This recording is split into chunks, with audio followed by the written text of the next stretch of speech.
अगर आपको भी प्रीपोजिशंस में दिक्कत है, आपको भी लगता है अगर भाई सब कोई बता देता ना तो मजा आ जाता। तो आज हम आप लोगों के लिए प्रीपोजिशंस का लेक्चर लेके आए हैं और आज आप लोग देखिएगा कि हम देखेंगे कि कहाँ कहाँ हम टू प्रीपोजिशंस का यूज कर सकते हैं, कहाँ हम फ्रॉम प्रीपोजिशन का यूज करते हैं और कहाँ हम इनटू का यूज करेंगे, कहाँ हम विथ का यूज करेंगे, कहाँ हम फॉर प्रीपोजिशन का यूज करेंगे और कहाँ हम बाय प्रीपोजिशंस का यूज करेंगे। तो इन 6 प्रीपोजिशन के बारे में आज हम लोग सीखने वाले हैं। पिछली क्लास में हम लोगों ने सीखा था इन, एट और ऑन प्रीपोजिशंस के बारे में। उससे पिछले क्लास में भी हमने 6 प्रीपोजिशन के बारे में पढ़ लिया था, जैसे हो गए across, through, over, under, ever, below, ये 6 प्रीपोजिशन के बारे में।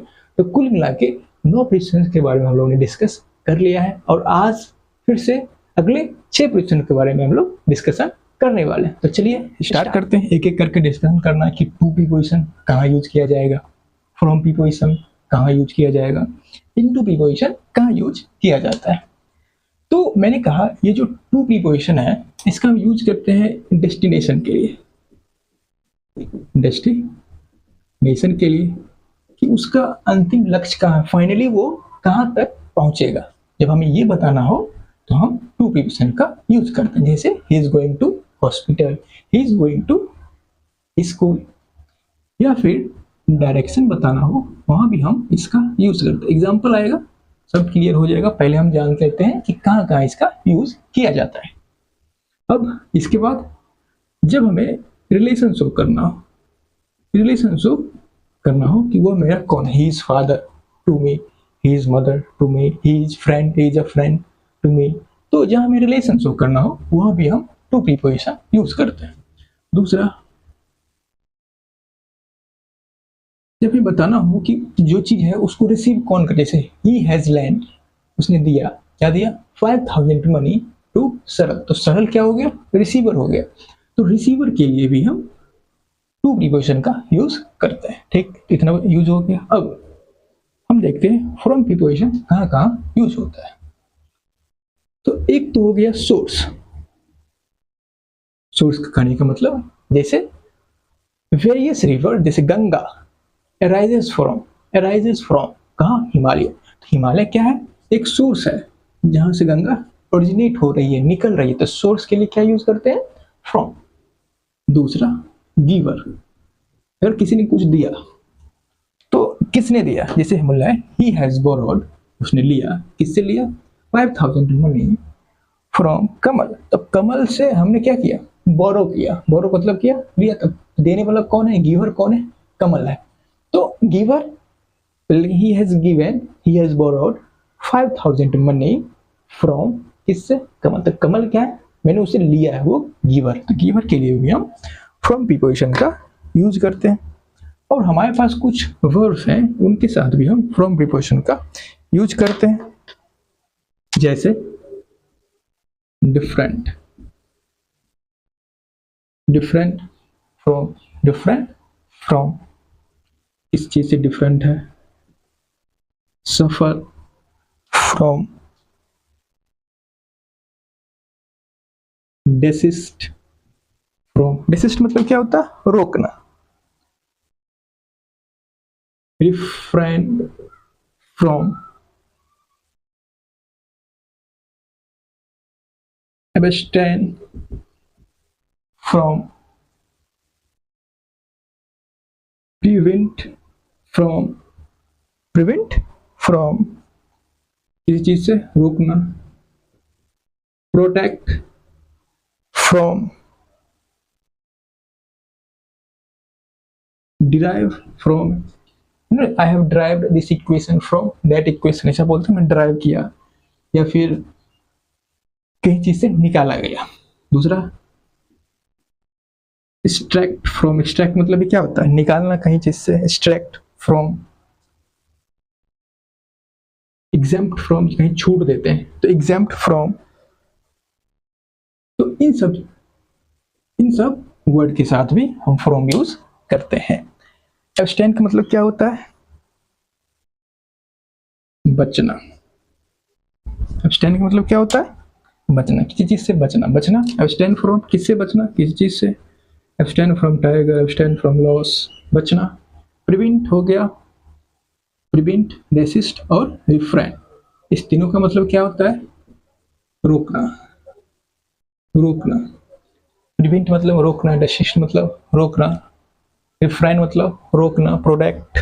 तो रिफ्रेन, प्रोटेक्ट, एब्सटेन, एग्जम्प्टेड मतलब छूट देना, एग्जम्प्टेड छूट देना, एक्सट्रैक्ट मतलब निकालना, किसी चीज को एक्सट्रैक्ट कर लिया, ड्राइव ड्राइव कर लिया, निकालना। ठीक, तो इस जगह पे हम फ्रॉम प्रीपोजिशन का यूज करते हैं। और जब हमें इनवर्ड मोशन शो करना हो, इन वर्ड मोशन, तो वहां हम किसका यूज करते हैं? इनटू प्रीपोजिशन का यूज करते हैं। जैसे एक घर है, अब ये एक घर है और ये घर में कोई आदमी अंदर गया, तो बाहर से अंदर जा रहा है, तो इनवर्ड मोशन हुआ, तो वहां हम इनटू प्रीपोजिशन का यूज करते हैं। दूसरा हो गया ट्रांसफॉर्मेशन। क्या चीज? ट्रांसफॉर्मेशन। तो कोई चीज किसी चीज में बदल गया, ट्रांसफॉर्म हो गया, रूपांतरण हो गया, तो वहां हम यूज करते हैं इनटू प्रीपोजिशन का। जैसे ही translate Hindi to English, Hindi into English, तो हिंदी को इंग्लिश में बदल दिया, ट्रांसफॉर्म हो गया। ठीक,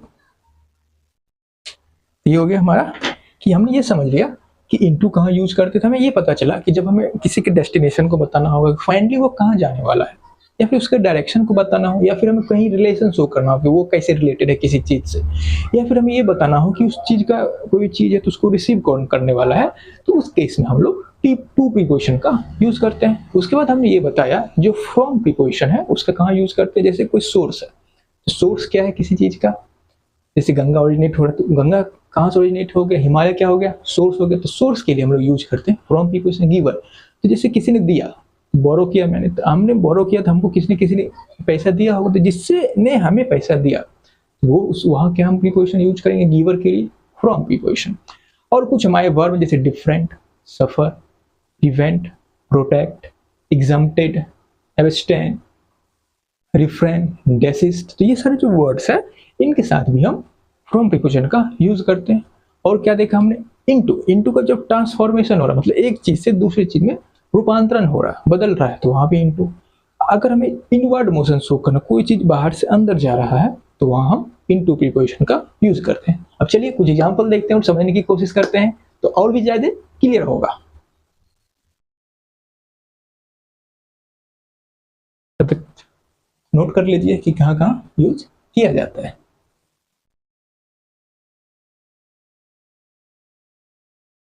यहाँ मैंने क्या लिखा है? कुछ एग्जाम्पल लिखा है, कुछ सेंटेंसेस लिखा है।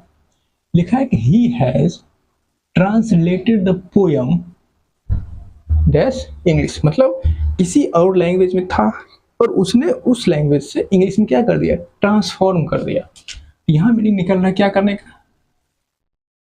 ट्रांसफॉर्म करने का, मतलब रूपांतरण हो गया, तो रूपांतरण हो गया, चेंज हो गया, तो हम क्या लिखेंगे? Into English. मतलब he has translated the poem into English, उसने क्या कर दिया? ट्रांसफॉर्म कर दिया। किस में ट्रांसफॉर्म कर दिया? इंग्लिश में। तो there were two frog dash the well, dash the well and one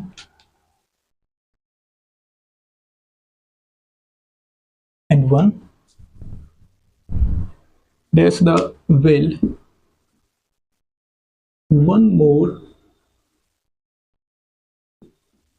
jump dash it। हमने लिखा there were two frogs dash the well, one more jump dash in it। अब मान लो ये कोई जगह है, पाउंड है, और इसमें पहले से क्या है? कोई फ्रॉग है, कोई एरिया है। हमने कल क्या बताया था कि अगर कोई एरिया है, कोई रीजन है, अगर उसमें कोई चीज सिचुएटेड है या फिर कोई लोकेटेड है, उसके लिए जो हम प्रीपोजिशन यूज करते हैं वो क्या यूज करते हैं? इन यूज करते हैं। कोई एरिया है, कोई लोकेशन है, कोई रीजन है, जहाँ कोई चीज लोकेटेड है, तो हमें उस चीज को, उस थिंग को उस एरिया से रिलेट करना है, तो वहां हम इन प्रीपोजिशन लिखते थे। There were two frog in the well, इस एरिया में क्या है? दो फ्रॉग है। अब वन मोर क्या हो गया? जंप हो गया। इसमें जंप किया, यहां से कूद गया, मतलब इस एरिया से कोई बाहर था और इस एरिया में आ गया, मतलब क्या हो गया? इनवर्ड मोशन हुआ। हमने क्या कहा था कि जब इनवर्ड मोशन हो तो तब हम क्या यूज करते हैं? इनटू प्रीपोजिशन का यूज करते हैं। हो गया था there were two frog in the well, one more jump into it. ठीक, the magician turn the cat, तो यहाँ क्या हो रहा है, कैट जो है वो पिजन में ट्रांसफॉर्म हो जा रहा है। यहाँ क्या हो जा रहा है, ट्रांसफॉर्म हो रहा है, ट्रांसफॉर्म हो रहा है। और ट्रांसफॉर्म के लिए जो प्रीपोजिशन होता है, turn the cat into a pigeon, तो ट्रांसफॉर्मेशन हो गया। I was dash the room when he was running dash the house. Dash the house. I was, अब कोई आदमी है वो इस रूम में था, तो कोई एरिया, कोई रीजन है, उसमें कोई आदमी सिचुएटेड है, लोकेटेड है, तो उसके लिए क्या प्रीपोजिशन होगा, तो वो पहले से उस रूम में। I was in the room when he come running into house। अब ये क्या था, मान लो घर होगा और इसमें बाहर से अंदर आ रहा है, he was running into a house। तो अगर कोई आदमी, कोई पर्सन, कोई थिंग को अगर हम उस एरिया से रिलेट कर रहे हैं, उस रीजन से रिलेट कर रहे हैं, तो इन प्रीपोजिशन। लेकिन अगर कोई पर्सन उस एरिया में है नहीं बट उस एरिया में आ रहा है, उसमें इंटर कर रहा है, इनवर्ड मोशन हो रहा है, तो उसके लिए इनटू प्रीपोजिशन का यूज किया जाता है। ये बातें क्लियर हो गई। तो हमने कहा कि सर अंदर तो गए तो इनटू प्रीपोजिशन का यूज किए, लेकिन अगर कोई उस एरिया से, उस रीजन से अगर बाहर जा रहा होगा तो क्या करेंगे, तो उसके लिए हमारे पास प्रीपोजिशन होता है आउट ऑफ। क्या होता है, आउट ऑफ। प्लीज इसको लिख लीजिए, उसके बाद उसको भी अच्छे से समझाया जाएगा।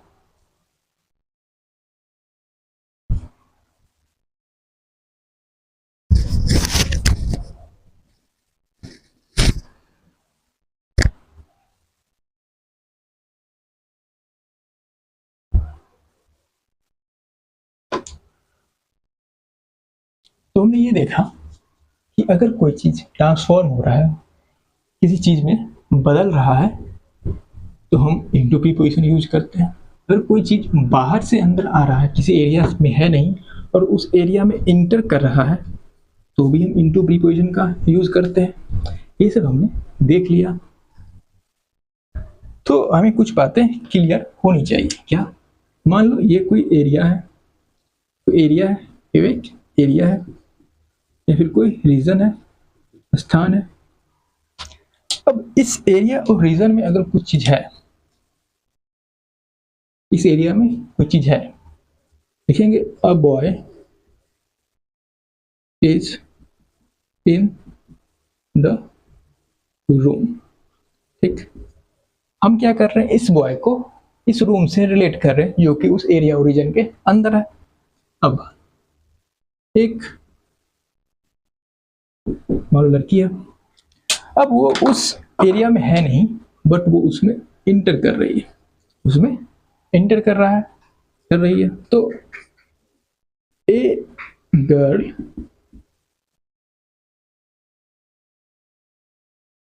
Cam into the room. A girl came into the room, वो क्या हो रही है, अंदर जा रही है, इस एरिया में इंटर कर रही है, इनटू। अब यहां मान लो कोई और लड़का है, वो इस रूम से बाहर जा रहा है, तो मान लो उसका फादर है, ठीक, फादर है, तो father father is father is going, जा रहे हैं कहाँ,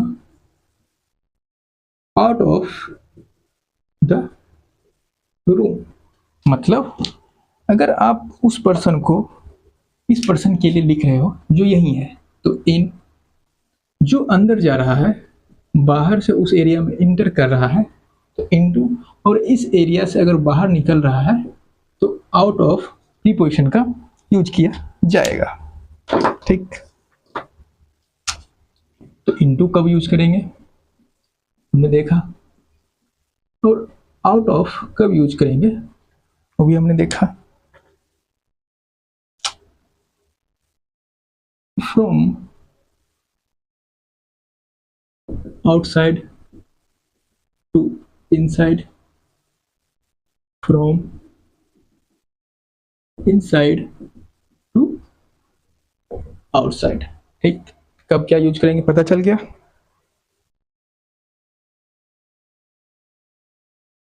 तो ये चीजें हमने देख लिया कि जो इनटू प्रीपोजिशन है कब कब इसका यूज किया जाता है।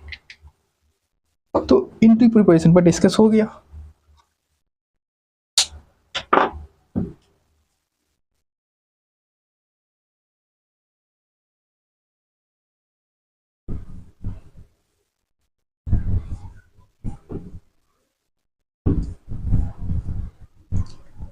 मैंने ये कहा कि ये जो टू प्रीपोजिशन है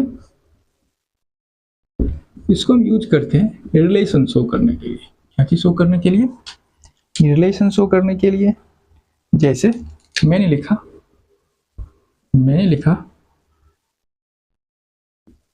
what is he to you. इसका मतलब ये हुआ कि वह तुम्हारा क्या लगता है। तो उसने रिप्लाई दिया he is a friend to me. वो मेरा एक दोस्त है। तो रिलेशन शो करने के लिए हम टू प्रीपोजिशन का यूज करते हैं। ये बातें क्लियर हो गई।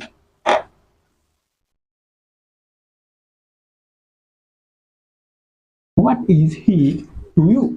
वो तुम्हारा क्या लगता है? तो उसने क्या जवाब दिया? He is a friend to me। ये हमने क्या शो किया? रिलेशन। ठीक,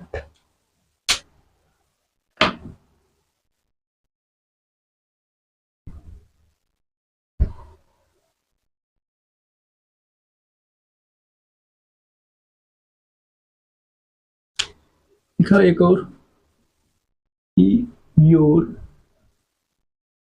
hand writing is different from us। दूसरा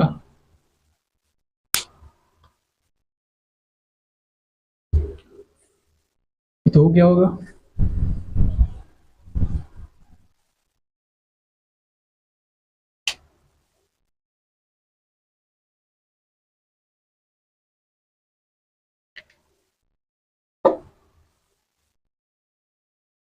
they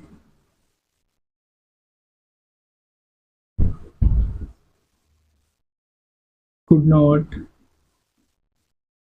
prevent him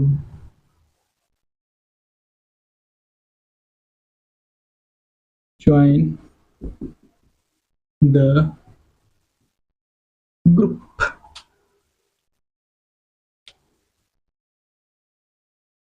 they couldn't prevent him to join that group। ठीक, तो वो नहीं रोक पाए। ठीक, your hand writing is different from. तो क्या पता जो डिफरेंट वर्ड है उसके साथ कौन सा प्रीपोजिशन यूज होता है? फ्रॉम। तो हमने डिस्कस किया था, यहाँ लिख दिया from. They couldn't prevent him, वो नहीं रोक पाए क्या करने से?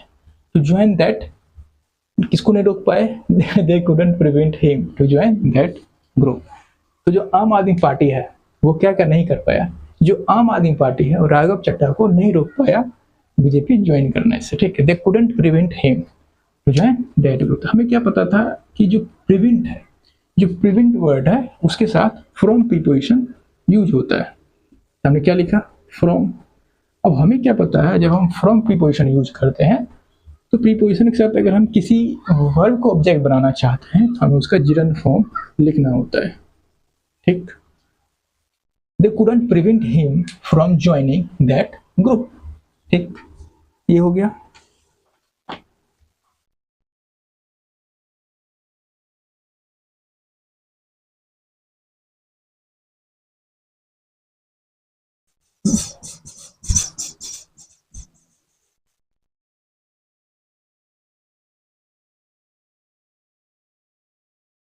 हमने ये डिस्कस किया था कि जो टू है उसको हम यूज करते हैं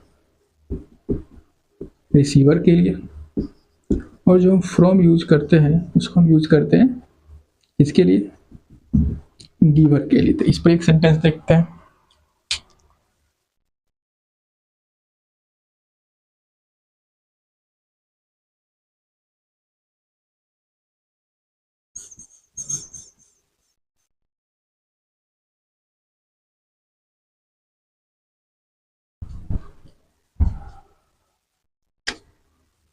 ये लिखा कि कमल लेंट, लेंट मतलब क्या होता है?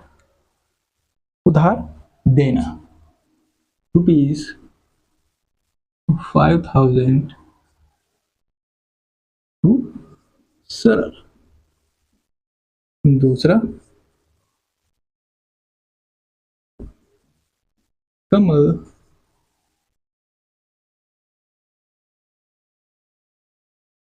borrowed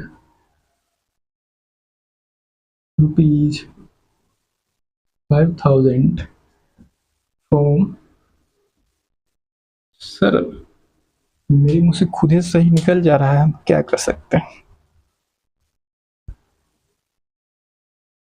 यहाँ लेंट मतलब क्या होता है? देना। उधार, तो दो दो उधार देना, तो उधार लेना। कमल लैंड, कमल ने दिया, क्या दिया? 5,000 रुपीज। किसको दिया? ये जो सरल है क्या है? वो एक रिसीवर है। सरल क्या है? रिसीवर है। रिसीवर के लिए कौन सा यूज होता है? To. Kamal lend 5,000 rupees to Saral, जो रिसीवर है उसके साथ टू प्रीपोजिशन यूज होता है। कमल बोरोड, अब बोरोड किया मतलब लिया। अब किससे लिया? सरल से। तो सरल क्या हो गया? गिवर हो गया। लिया सरल से, फ्रॉम सरल। ये हमारा हो गया आंसर। तो जो लिया, जो दिया, ये दिया है, ये क्या है? गिवर है। सरल यहाँ क्या है? गिवर है, इसलिए फ्रॉम प्रीपोजिशन।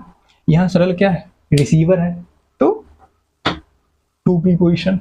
ये हमने समझ लिया।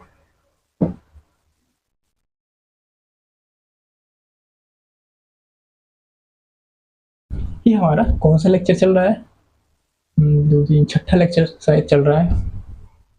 छठा लेक्चर चल रहा है, समझ रहे? 6 घंटा हम लोग पढ़ चुके हैं।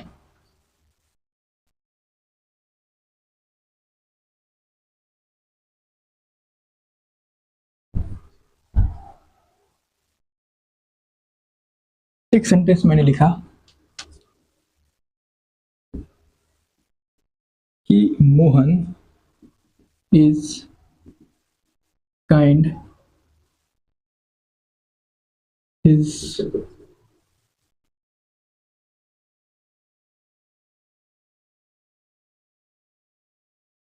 his neighbors, kind to his neighbors। तो मोहन क्या है? काइंड है। किसके प्रति? अपने नेबर्स के प्रति। तो इसका जो काइंडनेस है, इसका जो काइंडनेस है, उसका रिसीवर कौन है? उसका रिसीवर कौन है? पहले इसको मिटाते हैं। अब मोहन जो क्या है? काइंड है। वो काइंड है, तो उसके काइंडनेस, जो दयालुता है, उसके काइंडनेस का कौन रिसीवर है? यहाँ काइंड लिखा होता है, चाहे लिख दो पोलाइट, चाहे लिख दो क्रूएल, चाहे लिख दो सेंसिटिव, चाहे लिख दो गुड। तो ये सारे क्या है? एडजेक्टिव। तो ये जो है, ये जो काइंड है, तो किसके प्रति काइंड है? अपने नेबर के प्रति काइंड है। अगर क्रूएल है तो किसके प्रति क्रूएल है? अपने नेबर के प्रति क्रूएल है। अगर सेंसिटिव है तो किसके प्रति सेंसिटिव है? तो नेबर प्रति। तो इसका जो काइंडनेस है, चाहे क्रूएलिटी है, उसका रिसिपेंट कौन है? उसको रिसीव कौन कर रहा है? उसका नेबर रिसीव कर रहा है। अब जो रिसीव करेगा उसके लिए preposition to. He is kind to his neighbour, he is cruel to his neighbour, he is sensitive to his neighbour. इस प्रकार से हम लोग यूज करते हैं।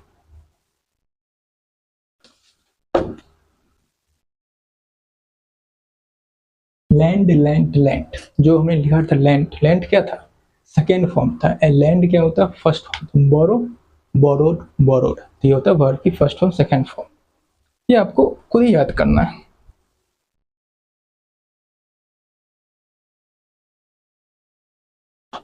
ये हमने देख लिया।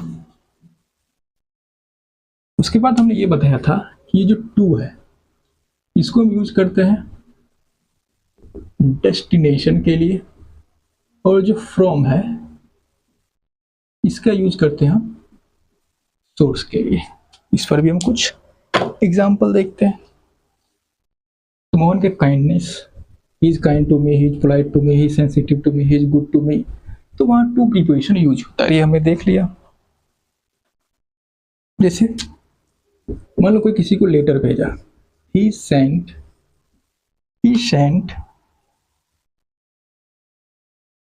some later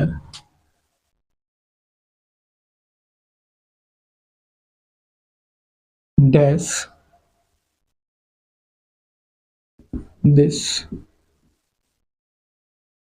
dress। दूसरा मैंने लिखा कि he received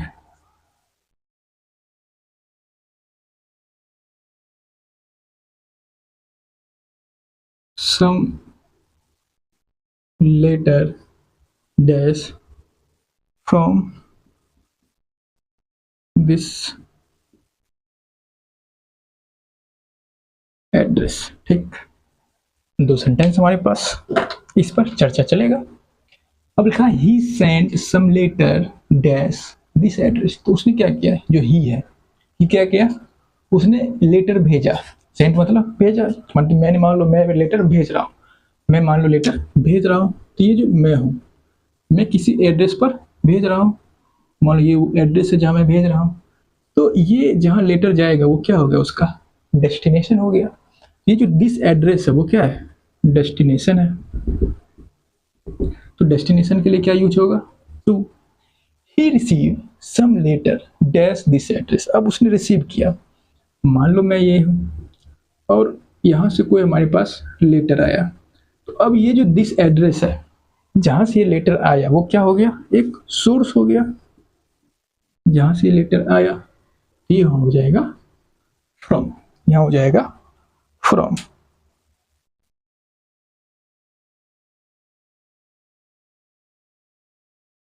अब ये तो एड्रेस था कि उसको इस एड्रेस से लेटर आया तो डेस्टिनेशन हो गया, चाहे उसको उस एड्रेस से लेटर आया था। यहाँ जो पर्सन था उसने लेटर उस एड्रेस पर भेज रहा था, तो हम उसको डेस्टिनेशन मान लिया। वहाँ उसको इस एड्रेस से लेटर आ रहा था, यहाँ अच्छा दिस एड्रेस सोर्स था और यहाँ पर दिस एड्रेस डेस्टिनेशन था। अब हम ये बोलना चाह रहे हैं कि अगर हम इस दिस एड्रेस को ये मान लें कि ये मेरा खुद का एड्रेस है, ठीक है, जो बोल रहा है जो ही है ये ही का खुद का एड्रेस है। ये यहाँ से जो लेटर आया वो वाला एड्रेस नहीं है, यहाँ जहाँ पे जो ही रहता है यही हम बोल रहे हैं ये दिस एड्रेस है, ठीक है। तो यहाँ हम कौन सा प्रीपोजिशन यूज करेंगे। अब यहाँ कोई जगह है, हम ये बोलना चाहिए कि ही रिसीव्ड सम लेटर, उसने रिसीव किया सम लेटर, कहाँ रिसीव किया, दिस एड्रेस पर जहाँ वो रहता है, जहाँ वो रहता है। हम ये बोलना चाह रहे हैं, अभी पिछले केस में क्या था, हम दिस एड्रेस को बता रहे थे, एक बार फिर से क्लियर करके समझा दे रहे हैं। यहाँ जो हम फ्रॉम लिख रहे थे, यहाँ जो हम जैसे यहाँ था, यहाँ ही क्या कर रहा था, लेटर जो था इस पर्सन से, ही से लेटर इस एड्रेस पे जा रहा था, मतलब लेटर का मूवमेंट हो रहा from person to its destination, ठीक। तो हमने लिख दिया टू। अब यहाँ लेटर का मूवमेंट हो रहा है from this address to person, इस एड्रेस टू पर्सन, तो हमने क्या लिख दिया फ्रॉम, और यहाँ ये दिस एड्रेस क्या है, सोर्स है। लेकिन अब हम ये कह रहे हैं, मान लो ये जो एड्रेस है, वो जो दिस एड्रेस हम जिसको बोल रहे हैं वो मेरा खुद का एड्रेस है, ये मेरा खुद का एड्रेस है, और हम ये बताना चाह रहे हैं कि मैंने अपने एड्रेस पर कोई लेटर रिसीव किया है, कहीं से आ नहीं रहा है। हम ये बताना चाह रहे हैं कि मान लो मैंने अपने घर पर लेटर रिसीव किया, मैंने कहा किसी को ये बताना चाह रहा हूँ कि मैंने अपने एड्रेस पर एक लेटर रिसीव किया, तो वहाँ क्या लिखेंगे, वहाँ क्या लिखेंगे। अगर हम ये बताना चाह रहे हैं कि ये जो दिस एड्रेस है, ये जो दिस एड्रेस है वो माय एड्रेस है, वो ही का ही एड्रेस है। क्या है? Address of he. तो यहां लिखा जाएगा at T position, he receive some letter at this address. तो यहाँ सवाल आएगा सर यहाँ टू काहे नहीं होगा, क्योंकि डेस्टिनेशन है, यहाँ दिस एड्रेस तो डेस्टिनेशन होना चाहिए। तो मैंने ये कहा हम टू प्रीपोजिशन तब यूज करते हैं जब मूवमेंट जो बोलने वाला है उससे दूर हो रहा हो। जब मूवमेंट जिस पर्सन को रिसीव हुआ है अगर उससे दूर मूवमेंट होगा तो वहाँ टू प्रीपोजिशन यूज होगा। अगर तुम्हारे पास ही लेटर आ रहा है तो तुम्हारा खुद का जो पोजीशन है वो तुमसे दूर नहीं हो सकता, वो तो तुम्हारा खुद का पोजीशन है। जब मूवमेंट तुमसे दूर हो, तुमसे दूर, अगर मूवमेंट जो लेटर का जो मूवमेंट है वो ही से दूर जा रहा होता, क्या बोला मैंने, अगर लेटर ही से दूर जा रहा होता तो हम टू लिखते, लेकिन वो लेटर जो है ही के ही पास आ रहा है तो हम टू नहीं लिखेंगे। अगर ही से दूर जा रहा होता, अगर अवे मूवमेंट होता तो वहां हम टू प्रीपोजिशन लिखते हैं। ठीक,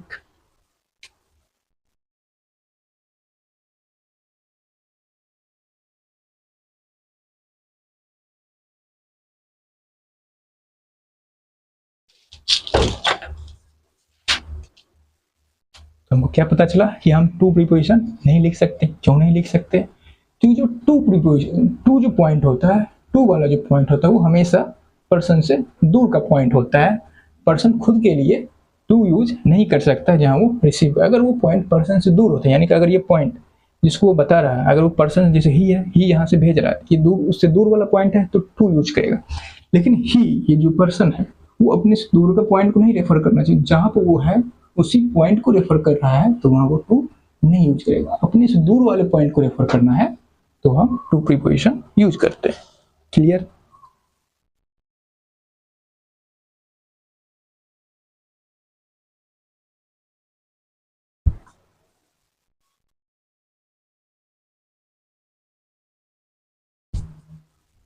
यहाँ मैंने कुछ एग्जाम्पल लिखा है, fuel price rose dash the highest level. उसके बाद हमने लिखा fuel price drop dash the highest level, fuel price are dash the highest level. अब मान लो कोई स्केल है, इस पर एक हाईएस्ट पॉइंट होगा, इस पर एक लोएस्ट पॉइंट होगा। ठीक, अब इस पर मूवमेंट हो रहा है, ठीक, मूवमेंट हो रहा है। अब फ्यूल प्राइस जो है रोज किया डैश द हाईएस्ट लेवल। अब कोई चीज का मूवमेंट हुआ, किसी पॉइंट पे था और ये मूव करके इस पॉइंट पे पहुंच गया, किसी पॉइंट पे पहुंच गया, तो जहां वो पहुंचा वो उसका क्या हो गया? डेस्टिनेशन हो गया। डेस्टिनेशन हो गया, जहां वो पहुंचा वो उसका क्या हो गया? डेस्टिनेशन हो गया, फाइनल पॉइंट हो गया। तो हम क्या लिखेंगे? The fuel price rose to the highest level.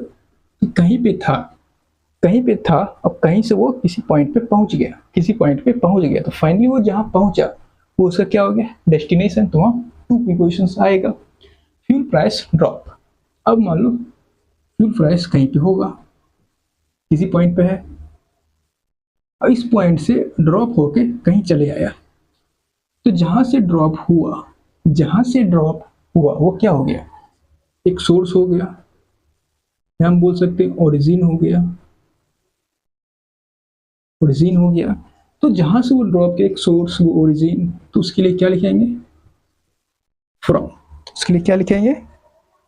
From preposition लिखेंगे।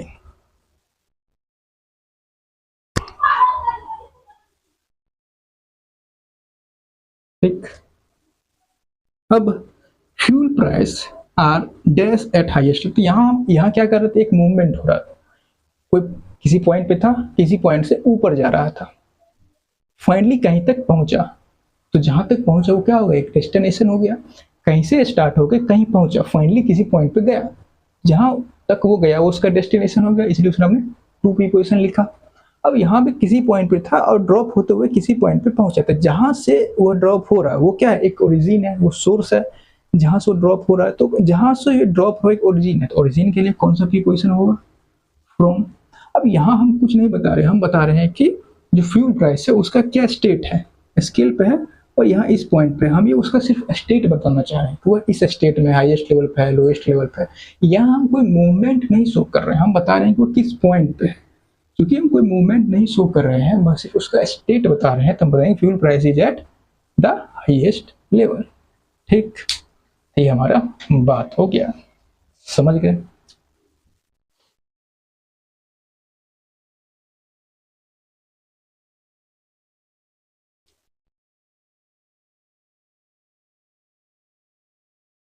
तो यहाँ कोई मूवमेंट नहीं हो रहा है, सिर्फ उसका स्टेट बता रहे थे, हमने क्या यूज कर दिया, एट प्रीपोजिशन यूज कर दिया। ठीक,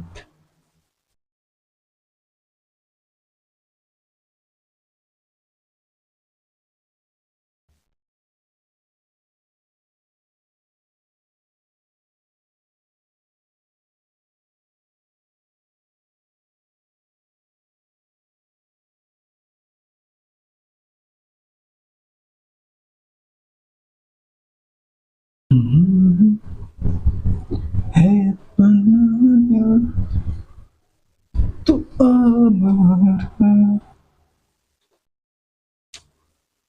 मैंने लिखा he fell victim dash red tapism.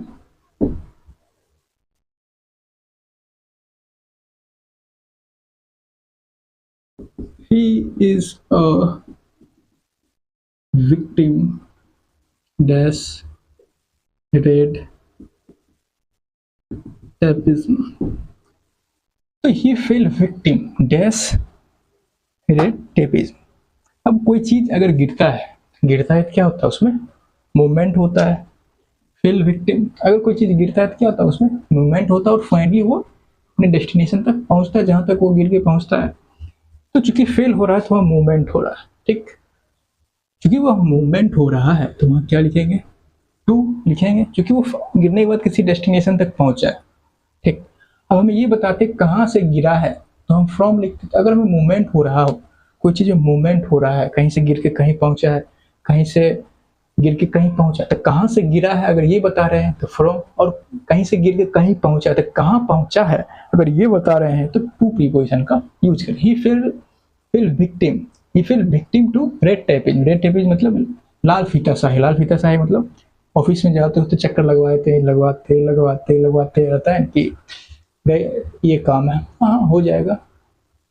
अब मांग रहा है आपसे रिश्वत, अब दे नहीं रही हो तो आपको घुमा रहा है, तो इसे बोलते हैं रेड टेपिज, घुमा रहा है आपको, ऑफिस का चक्कर लगाया जा रहे हैं। तो ये हो गया ही फेल विक्टिम टू रेड टेपिज। उस रेड टेपिज का वो विक्टिम है, उसमें फंस गई। ठीक, ही इज अ विक्टिम। अब ये उसमें फंसी नहीं है, बस ये उसका गवाह है, ये उसका गवाह है।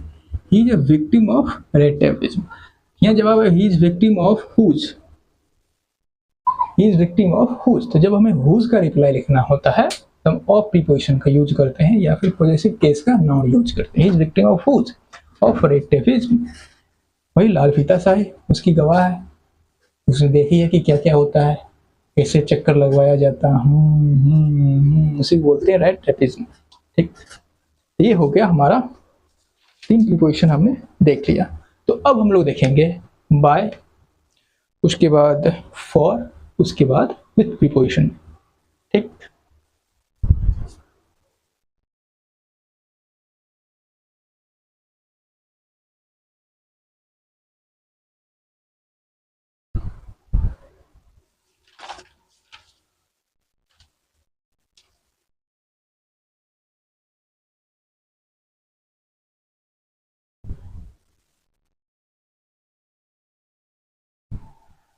क्या क्या है हमारे पास, एक है बाय, दूसरा हो गया हमारा विथ, तीसरा हो गया हमारा फॉर। कहाँ कहाँ यूज किया जाता है चलिए देखते हैं। तो जब आप क्या पढ़े होंगे, वॉइस पढ़े होंगे, उसमें पढ़ते होंगे जैसे Ram eats, Ram ate a mango, हम क्या बोलते हैं, a mango was eaten by Ram, ऐसे बोलते हैं। He eats a mango, Ram eats a mango, हम क्या बोलते हैं, mango is eaten by Ram. तो यहाँ हम लिखते हैं बाय प्रीपोजिशन। तो जब हम एक्टिव से पैसिव बना रहे होते हैं तो हम ये बता रहे थे जो एक्टिव वॉइस में जो हमारा सब्जेक्ट होता है उसको रेफर करते हैं, उसको रिप्रेजेंट करते हैं पैसिव वॉइस में बाय प्रीपोजिशन के बाद। हम बोलते हैं क्या लिखे, लिखा कि राम इट्स ए मैंगो, क्या लिखा कि राम इट्स ए मैंगो, कि राम इट्स अ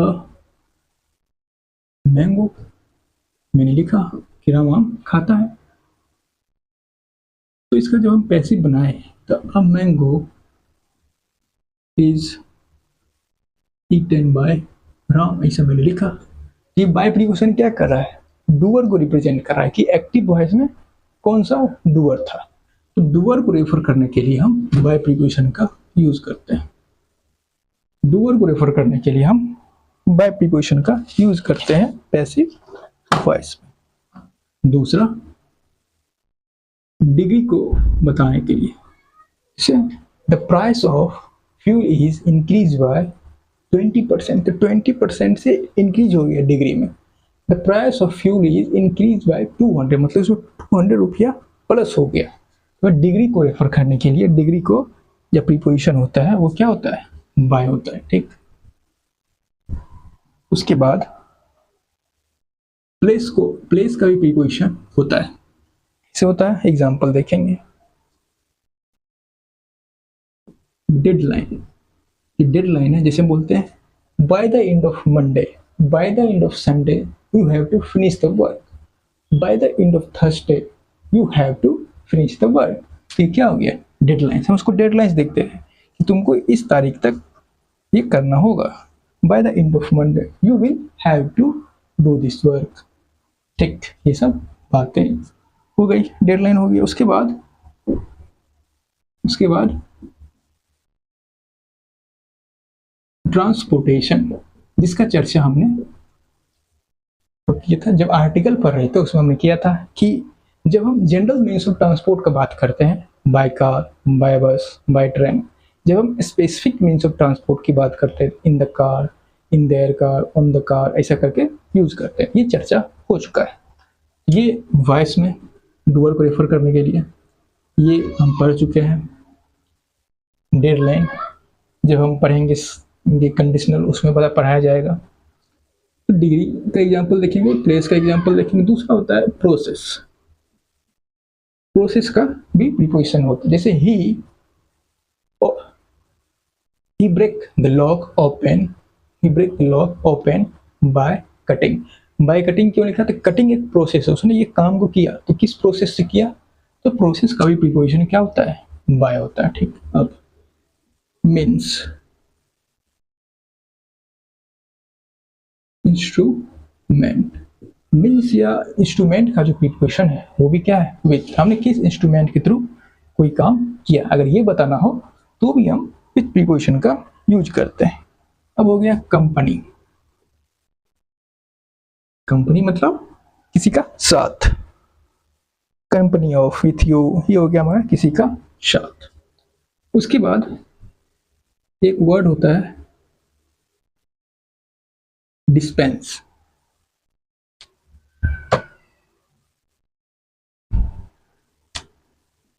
डिस्पेंस जो कि एक वर्ब है, जो कि एक वर्ब है। तो जब डिस्पेंस का मतलब होता है स्प्रेड, तो ये हो जाता है एक ट्रांजिटिव वर्ब, तो नो प्रीपोजिशन, कोई प्रीपोजिशन नहीं लिखना है। लेकिन जब डिस्पेंस का मतलब होता है टर्मिनेट, जब हमें डिस्पेंस का मतलब टर्मिनेट का मीनिंग कन्वे करना हो तो हम लिखते हैं डिस्पेंस विथ, क्या लिखते हैं, डिस्पेंस विथ। जब हमें डिस्पेंस का मतलब क्या मीनिंग कन्वे कर रहे हैं, टर्मिनेट, तो हम लिखते हैं डिस्पेंस विथ। फॉर प्रीपोजिशन का यूज करते हैं, किसी को हमें ये बताना कि किसी काम का क्या रीजन था, कोई काम हुआ तो उसका काउज क्या था, ये बताने के लिए हम लोग यूज करते हैं कौन सा प्रीपोजिशन, फॉर प्रीपोजिशन। अब duration, for 10 hour, for 2 days, तो ये ड्यूरेशन बताने के लिए भी हम यूज करते हैं कौन सा, फॉर प्रीपोजिशन, जो कि हमने टेंस में पढ़ते हैं कि he is working for 2 hour, he is working for 20 days, इस प्रकार से। उसके बाद चेंज को रेफर करने के लिए हम यूज करते हैं, जैसे कि he has bought a car for 5 lakh, तो चेंज हुआ, रुपया किस में बदल गया, कार में बदल गया, चेंज के लिए। रिप्रेजेंटेटिव के लिए, रिप्रेजेंटेटिव के लिए भी हम यूज करते हैं, हमने किसी को रिप्रेजेंट किया है किसी के जगह पर, तो वहां भी हम लोग यूज करते हैं, जैसे the vice principal act act for principal in the absence of principal, the vice principal act for principal in the absence of him, ये हो गया। अब डिस्पाइट का मीनिंग कन्वे करना होता है, तो वहां भी हम लोग यूज करते हैं, डिस्पाइट का मीनिंग भी कन्वे करने के लिए भी हम लोग फॉर प्रीपोजिशन का यूज करते हैं, ये हमने देख लिया। अब इससे रिलेटेड कुछ एग्जाम्पल देखते हैं। एक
यहाँ मैंने कुछ सेंटेंस लिखा है, मैंने लिखा है कि dash all his wealth he is अ मायर, माइजर। तो यहाँ हम क्या करें, कंट्राडिक्शन शो कर रहे हैं कि उसके पास धन होने के बाद भी वो क्या है, कंजूस है।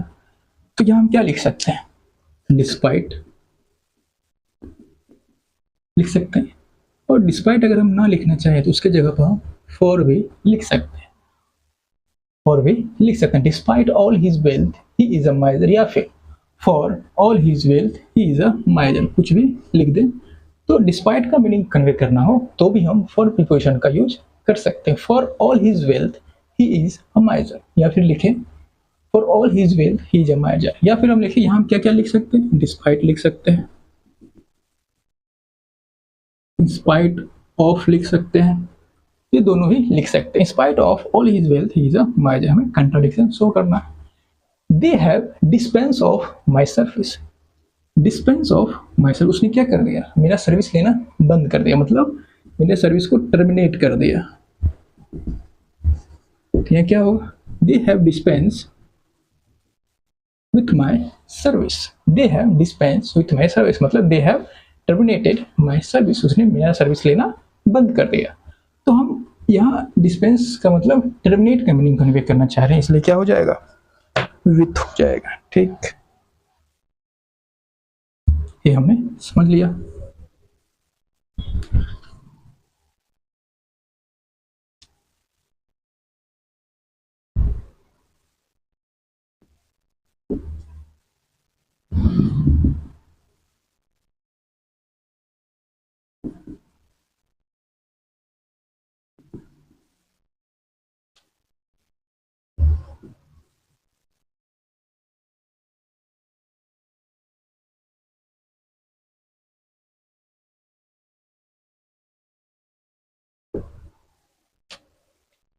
देखा कि फॉर्म फैमिलियरिटी डिस्पेंसेस विथ फॉर्मलिटी। इसका मतलब क्या हुआ कि जो फैमिलियरिटी जितना जान पहचान बढ़ते जाता है, क्या करता है फैमिलिटी, क्या करता है टर्मिनेट करता है किसको, फॉर्मलिटी। जैसे जब ज़्यादा जान पहचान नहीं होता कहते हैं हाय कैसे हैं नमस्ते, तो क्या करते हैं फॉर्मलिटी करते हैं, गुड मॉर्निंग गुड आफ्टरनून। लेकिन जैसे ही ज़्यादा जान पहचान हो जाता है तो जो फॉर्मलिटी होता है वो खत्म हो जाता है, टर्मिनेट हो जाता है। तो हम क्या बोलते हैं फैमिलियरिटी डिस्पेंस विथ फॉर्मलिटी। जो फैमिलियरिटी है वो क्या करता है टर्मिनेट फॉर्म। जो फैमिलियरिटी है जितना भी जान पहचान आपका बढ़ते जाएगा, जितना आप किसी आदमी के सामने खुलते जाओगे, जितना ज़्यादा आप बातचीत करोगे तो देखोगे आप उससे उतना घुल मिल जाओगे तो उतना कम फॉर्मलिटी खत्म हो जाती है। वही बोलता है फैमिलियरिटी टर्मिनेट्स फॉर्मलिटी, यानी डिस्पेंसेस विथ फॉर्मलिटी। ठीक, ये छोटी मोटी बातें हमें ध्यान रखनी है। ये हमने समझ लिया कि डिस्पेंस के साथ कब हम यूज करते हैं। फॉर का यूज हम डिस्पाइट के मीनिंग में भी करते हैं।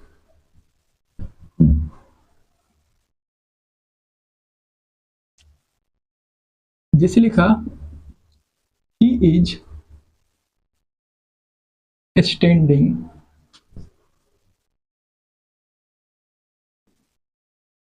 By the tree, he is standing by the tree. They have come here for money.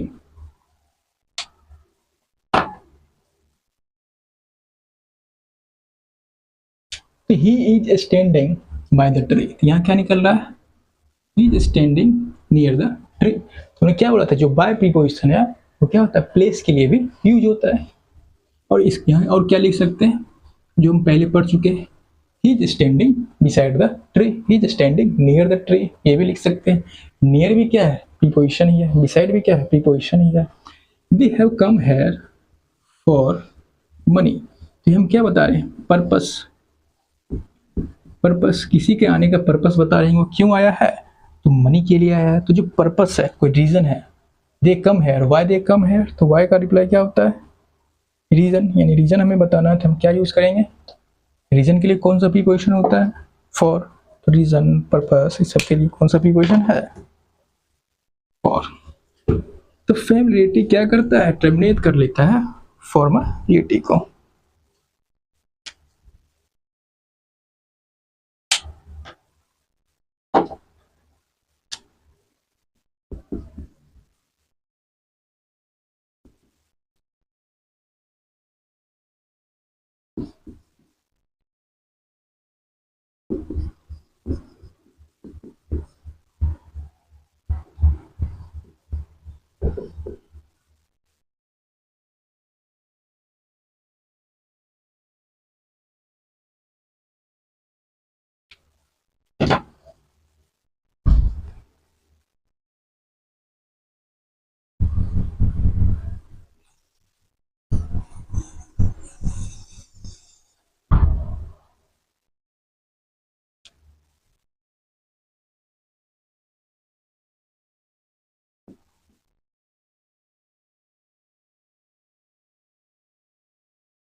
यहाँ मैंने दो एग्जांपल लिखा है कि he increase the price of it by 2 from, क्या होगा he increase the price of it dash 20%। मैंने कहा यहाँ हम बाय भी लिख सकते हैं, 2 भी लिख सकते हैं और फ्रॉम भी लिख सकते हैं, बट सबका मीनिंग अलग अलग होगा। तो ये जो सिचुएशन है आप जब मैथ पढ़ते होगे तो उसमें आपको दिक्कत आता होगा अगर आप इसका मतलब नहीं समझते हो। लिखा he increase the price of it by 200, by 200। अगर हम यहाँ लिखते क्या लिखते, हमें लिखा तो पहले पहले समझते हैं कि ये लिखा होता है बाय। क्या लिखा होता? बाय। तो बाय लिखा होता तो इसका मतलब क्या होता? अगर बाय लिखा होता तो क्या होता? बाय मतलब मान लो पहले प्राइस एक्स था, पहले प्राइस एक्स था और उसने क्या कर दिया, उसमें 200 ऐड कर दिया, उसने 200 ऐड कर दिया और ऐड करने के बाद फाइनली कुछ प्राइस वाई हो गया। तो he increase the price of it by 200। मतलब पहले प्राइस कुछ भी रहा होगा हमको नहीं पता, बस उसमें अब 200 ऐड हो गया, ऐड अप हो गया। तो अगर हम बाय लिखते हैं तो इसका मतलब ये हो गया कि एक्स था, एक्स से 200 जुट गया, हो गया मतलब क्या हो गया? इंक्रीज इन डिग्री, डिग्री में इंक्रीज हुआ है।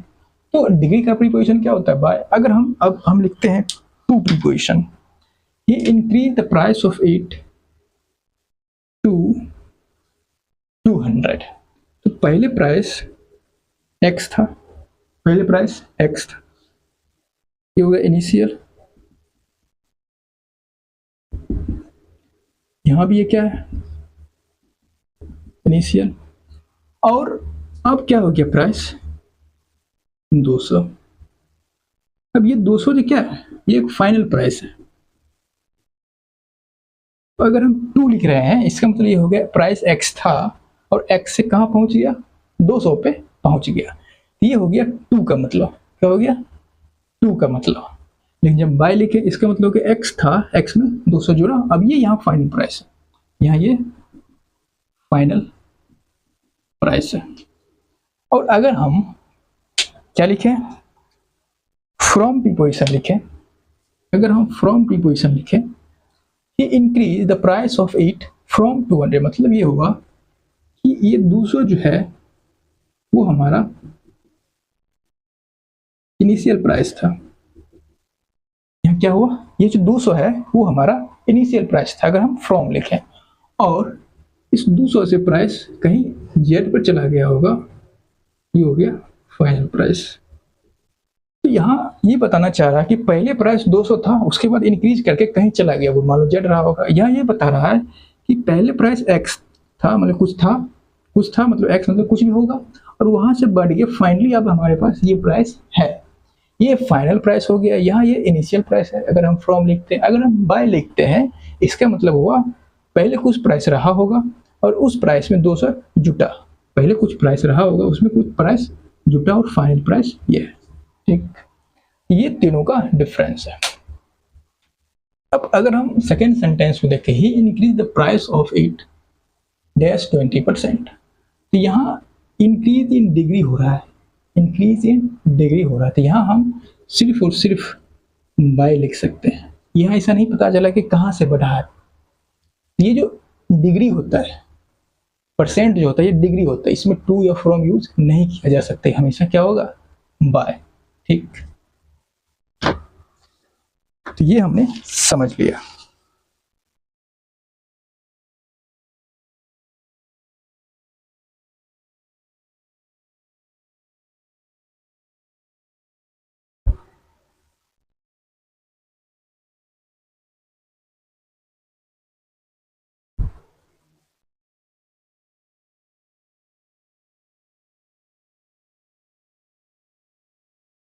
यहां मैंने लिखा है 2 सेंटेंस कि they fought dash their freedom, they fought dash cruelty and injustice, they fought dash their oppressors। ठीक, उसके बाद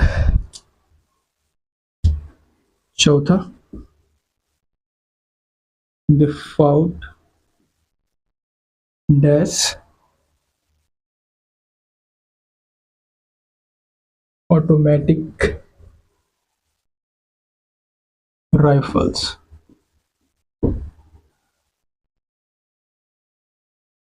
अब हम देखिए फर्स्ट सेंटेंस में हम बता रहे हैं कि दे फाउट, तो उसने फाइट किया, क्यों किया? For their freedom. ये क्या हो गया? पर्पस। ये क्या हो गया? Purpose. They fought dash cruelty and injustice, उसने फाइट किया किसके अपोजिशन में? किसके विरुद्ध फाइट किया? क्रूरटी एंड इनजस्टिस के विरुद्ध, क्रूरता और अन्याय के विरुद्ध। दे फाउट डैश देयर अपोसेसर, किसके विरुद्ध फाइट किया, किसके विरुद्ध फाइट किया, किसके विरुद्ध फाइट किया? सेकेंड पार्टी कौन है, सेकेंड पार्टी कौन है? They fight dash automatic rifles. Automatic rifle क्या है, ऑटोमेटिक राइफल क्या है? इंस्ट्रूमेंट है। तो दे फाउट, तो क्यों फाइट किया, उसका क्या पर्पस है? तो पर्पस का प्रीपोजिशन क्या होता है हमारे पास? Of. Why they fight? They fought, they fought for their freedom. तो पर्पस क्या होता है? फॉर से। दे फाउट, उन्होंने फाइट किया। तो फाइट क्यों किया, किसके अगेंस्ट किया, किसके अपोजिशन में किया? तो किसी के विरुद्ध में किया, तो अगेंस्ट क्रूरटी एंड इनजस्टिस। ठीक, अब दे फाउट डैश देयर ऑप्रेसर्स, उनके ऑप्रेसर जो उसके विरोधी थे उसके साथ फाइट किया। वो जो सेकेंड पार्टी है, वो जो सेकेंड पार्टी जिसके साथ फाइट किया उसके लिए हम प्रीपोजिशन यूज करते हैं with. They fight dash automatic rifles. तब यहाँ क्या बता रहे हैं, किस इंस्ट्रूमेंट से फाइट किया? तो जो इंस्ट्रूमेंट होता है मीन्स होता है जिसके द्वारा हमने कुछ काम किया, उसके द्वारा काम, उसके लिए क्या प्रीपोजिशन होता है? With. They fought for their freedom, तो उसने फाइट किया। तो फाइट करने का पर्पस बता रहे हैं, इसलिए फॉर प्रीपोजिशन, रीजन पर्पस बताने के लिए फॉर। दे फाउट, तो उन्होंने फाइट किया। तो उसके अपोजिशन किसके अगेंस्ट किया, किसके अपोजिशन में किया? क्रूरटी और इनजस्टिस के। इसलिए जो अपोजिशन का प्रीपोजिशन होता है वो क्या होता है? अगेंस्ट। तो ट्रम्प फाइट अगेंस्ट हिम, जैसे मोदी फाइट अगेंस्ट टीएमसी, जैसे बीजेपी फाइट अगेंस्ट टीएमसी, उसके अपोजिशन में किया। दे फाउट विद देयर अपोसेसर, उसका सेकेंड पार्टी कौन है? They fight with automatic rifles. Instrument क्या है ये हमने देख लिया। अब कुछ और सेंटेंस देखते हैं।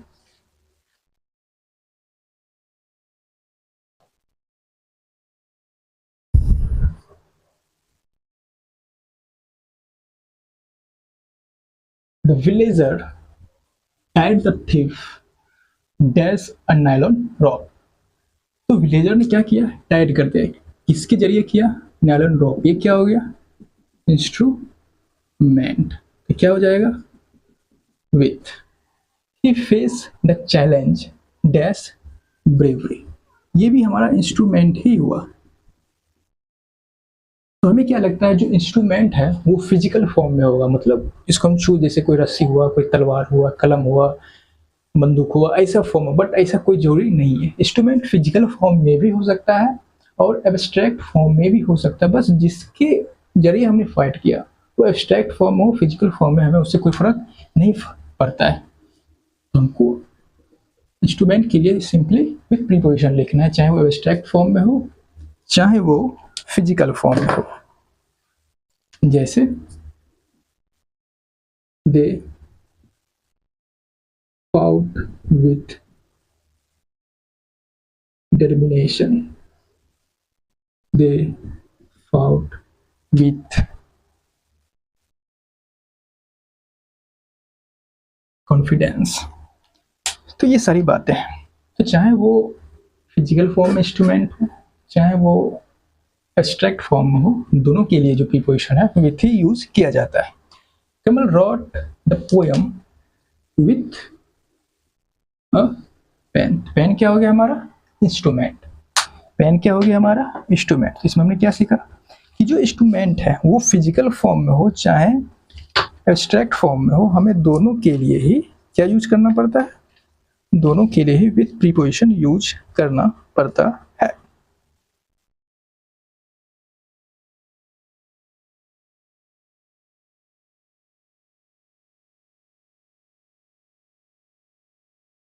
हमने सेंटेंस लिखा है कि Kamal wrote the poem ink. Ink क्या है? एक मटेरियल है। इंक क्या है? एक मटेरियल है। तो इस मटेरियल में लिखा, तो उसने पोएम तो लिखा, पेन से लिखा हो, जिस भी इंस्ट्रूमेंट से लिखा हो, हम उस इंस्ट्रूमेंट का भी हम नहीं रेफर कर रहे, हम लिखना मटेरियल चाह रहे हैं। उसने इंक से लिखा, उसने किस मटेरियल से लिखा हम ये बताना चाह रहे हैं, तो यहाँ हम क्या लिखेंगे, इन इंक। यहाँ हमने पेंसिल को एज ए मटेरियल यूज किया है, एज ए मटेरियल यूज किया है, तो यहाँ क्या लिखेंगे, इन इंक। तो अगर हम ये बताना चाह रहे हैं तो हमने कोई काम किया, किस मटेरियल से किया, this house is made of किससे बना है, मेडिंग तो किस चीज से बना है, किस चीज से लिखा गया है, तो इंक से लिखा गया है, तो हमें लिखा। तो जो पेंसिल वर्ड है वो समटाइम उसको एज ए इंस्ट्रूमेंट, और जब हम इंस्ट्रूमेंट की तरह रेफर करेंगे तो उसके साथ आर्टिकल, जैसे पेंसिल जो वर्ड है, पेंसिल एक इंस्ट्रूमेंट भी होता है और पेंसिल मटेरियल भी होता है। पेंसिल एक इंस्ट्रूमेंट भी होता है, जैसे पेंसिल, जैसे बच्चे लोग लिखते हैं, क्या लिखते हैं, पेंसिल से लिखते हैं। तो जब हम पेंसिल के साथ आर्टिकल लिख दें,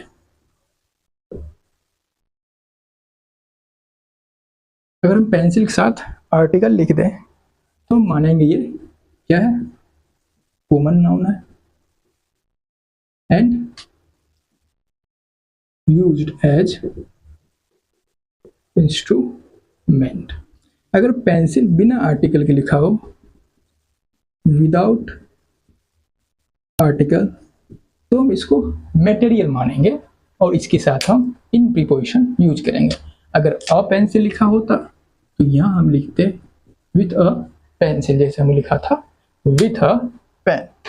तो ये डिफरेंस हमें समझना है। तो उसने लिखा इन इंक, उसने लिखा इन पेंसिल, वही लिखा था he wrote the poem with a pencil, तो अ लिख दिया होता तो विथ आ जाता। ठीक, ये छोटी छोटी बातें हमें समझनी होती है।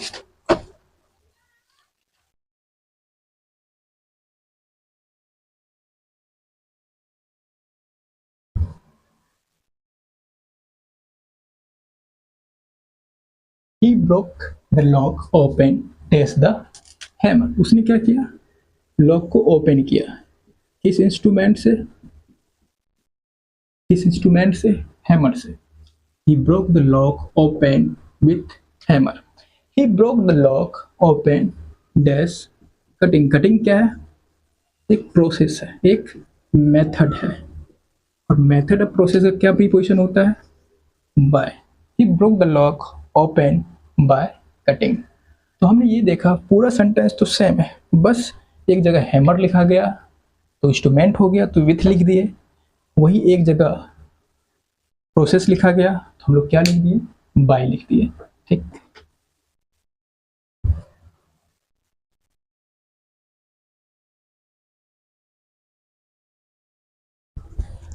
यहाँ मैंने क्या लिखा, ये सेंटेंस लिखा है कि Mohan sold the car dash 5 lakh. तो इस कार के बदले क्या हुआ है, ये 5 लाख रुपया आया है। ये क्या हो रहा है, चेंज हो रहा है, चेंज एक्सचेंज का प्रोसेस है। तो ये क्या है, उसने बेचा कार को किसके बदले में, 5 लाख रुपया के बदले में। मतलब कार किस में बदल गया, 5 लाख रुपया में बदल गया। क्या हो गया, चेंज एक्सचेंज हो गया। तो चेंज एक्सचेंज के लिए कौन सा प्रीपोजिशन होता है, for. Mohan bought the car, तो यहाँ भी क्या हो गया, कार खरीदा, कार किस में बदला, कार खरीदा किस, तो रुपया किस में बदल गया, कार में बदल गया, चेंज एक्सचेंज हो गया। They will change this phone with new one, इस फोन फॉर न्यू वन। यहाँ भी क्या हो रहा है, चेंज एक्सचेंज हो रहा है, तो यहाँ लिए इसलिए हमने क्या लिख दिया, फॉर प्रीपोजिशन लिख दिया। तो जहाँ चेंज एक्सचेंज की बात हो रही हो तो वहाँ हम कौन सा प्रीपोजिशन लिखते हैं, फॉर प्रीपोजिशन लिखते हैं।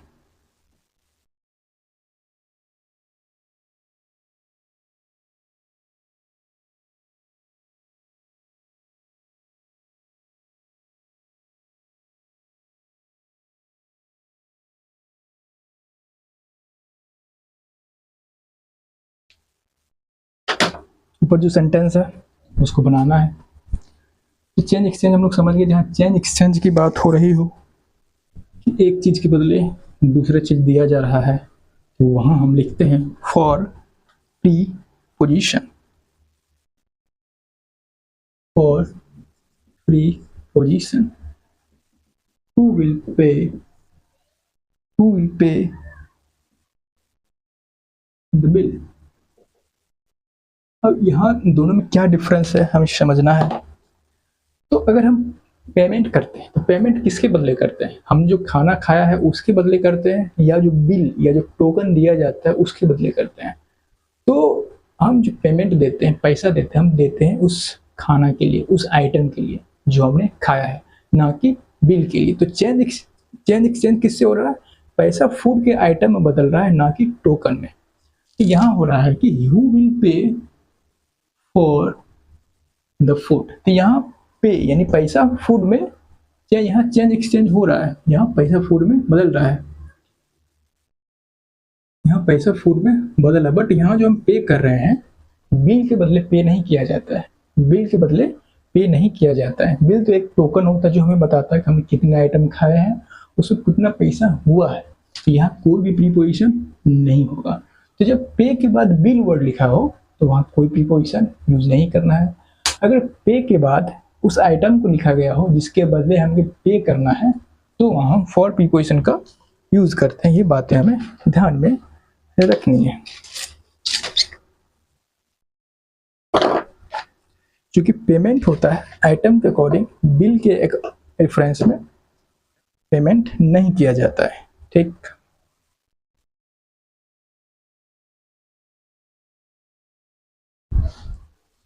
They have issued me a check of $3,000।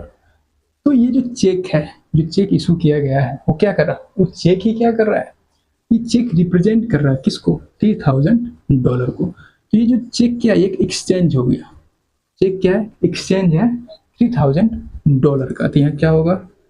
For they have issued me a cheque for $3,000। क्योंकि ये चेक क्या कर रहा है? उस $3,000 को ही रिप्रेजेंट कर रहा है, या फिर $3,000 का ही एक्सचेंज है। The vice principal act dash the principal in his absence. Act for principal, principal के जैसे एक्ट करता है, यानी कि प्रिंसिपल को ही रिप्रेजेंट करता है। हमने क्या बोला था?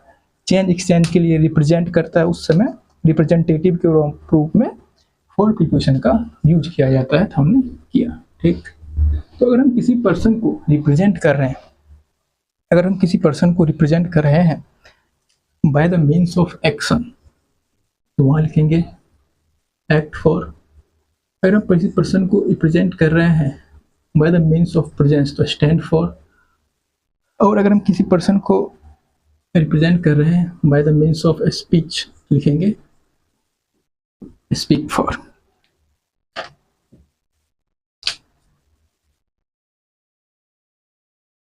प्रेजेंट बाय द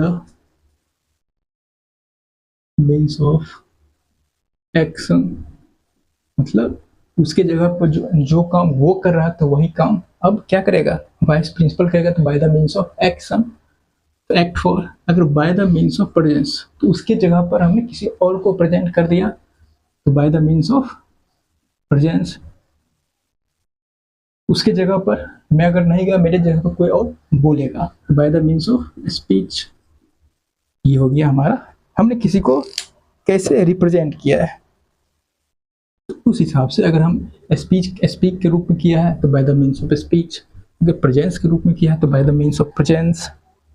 ठीक, और हमारा एक लास्ट वर्ड है, सेंटेंस है, SBI stand for. Stand for क्या? SBI stand for what? State bank of India. SBI क्या है? Speech bye the means of speech हम बता रहे हैं कि SBI का मतलब क्या होता है? State bank of India. तो SBI स्टैंड फॉर, SBI का मतलब होता है क्या होता है? SBI का मतलब क्या होता है? Stand for bye the means of presence. क्या हो गया? SBI stand for state bank of India. तो आज के लिए इतना ही, फिर मिलते हैं अगले क्लास में एक नए टॉपिक के साथ, कुछ नए और प्रीपोजिशन के साथ जो अभी तक बच गया है। तब तक के लिए नमस्कार।